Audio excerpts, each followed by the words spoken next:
সরিষার তেল দিয়ে রান্না করব। তো দিয়ে দিলাম প্রথমে এখানে আমি সরিষার তেল, আর এখন দিয়ে দিব একটু লবণ আর একটু হলুদের গুঁড়া দিয়ে আমি ডিমটা ভাইজে নিব। আর আমার আগের পুরান বাসায় কিন্তু আমার অনেক কষ্ট হইতো গ্যাসের।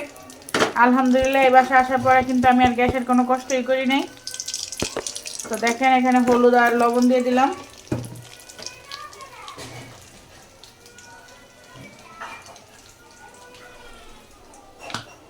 তো যাই হোক, এখন এই যে এগুলো গরম হয়ে গেছে, এখন ডিম ছেড়ে দিব।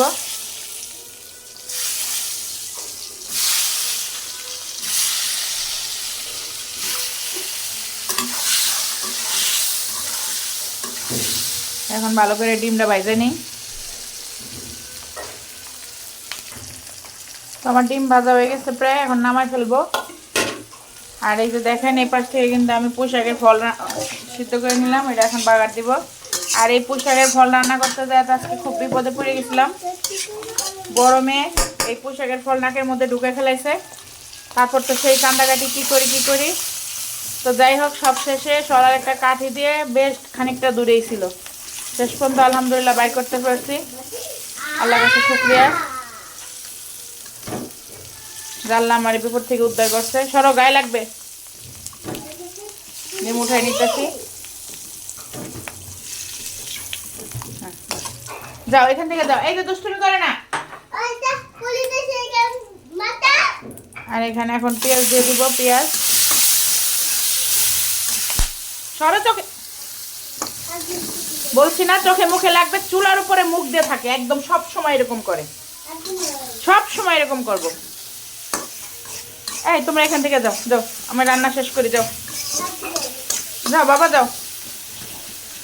এখন পেঁয়াজটা ভালো করে বাইটে নেই। আবার আসতো। আর এই যে আমি কিন্তু এখানে এই যে মশলা বাইটে রাখছি, জিরা রসুন। আমি এভাবে সবসময় মশলা বাইটা রান্না করি।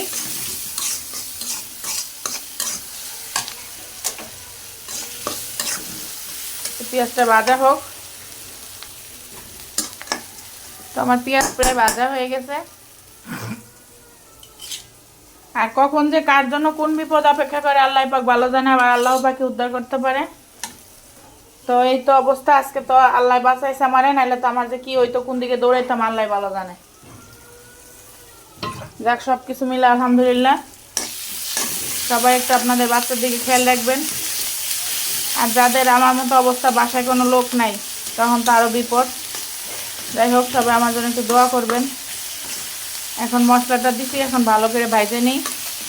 আর এই ফাঁকে মশলার মধ্যে আর একটু সব কিছু মশলা অ্যাড করি। দিয়ে দেবো একটু হলুদের গুঁড়া। এই হলুদের গুঁড়াটা অনেক ভালো, অনেক কালার হয়।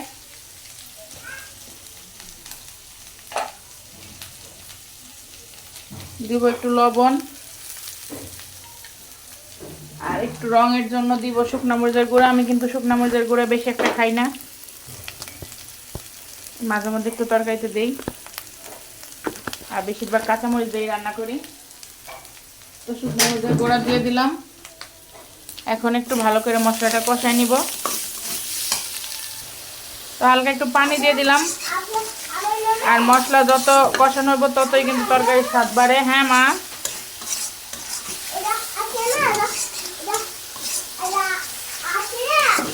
আর ভিডিওতে ভয়েস দিতে গেলে কি বলবো কিচ্ছু মনে থাকে না, এই জন্য এখন সরাসরি রান্নার সময় কথা বলি। হ্যাঁ দেখো তো আসিয়া কি করে। তো এর মধ্যে আবার মেয়েরা এসে কথা বলে।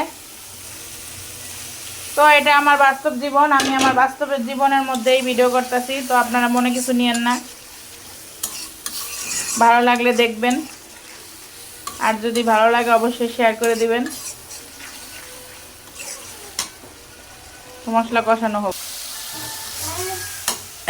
তো এই যে আমি আলুটা এখানে সেনার নিয়ে নিচ্ছি, আর এদিকে মশলাও কষানো হয়ে গেছে। এখন আমি মশলার মধ্যে আলুটা দিয়ে দিলাম।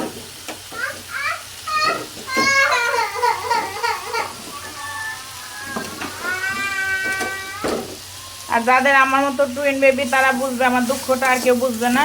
সব সময় মারামারি আছে, আবার একসাথে খেলতেই থাকে, আবার এই মারামারি করতে থাকে, এই তো এই অবস্থা। তো গাইস আমার রান্না শেষ। ওই ডিমটা দেওয়া দেখায়নি আপনাদেরকে, ভিডিও বড় হয়ে যাইতেছে এই জন্য। একটু জল জল আছে, এটা কিন্তু আস্তে আস্তে ঠান্ডা হইলে একদম ঘন হয়ে যাবে। তো ঠিক আছে, আজকে রান্না এই পর্যন্ত। ভালো লাগলে অবশ্যই পাশে থাকবেন। আসসালামু আলাইকুম।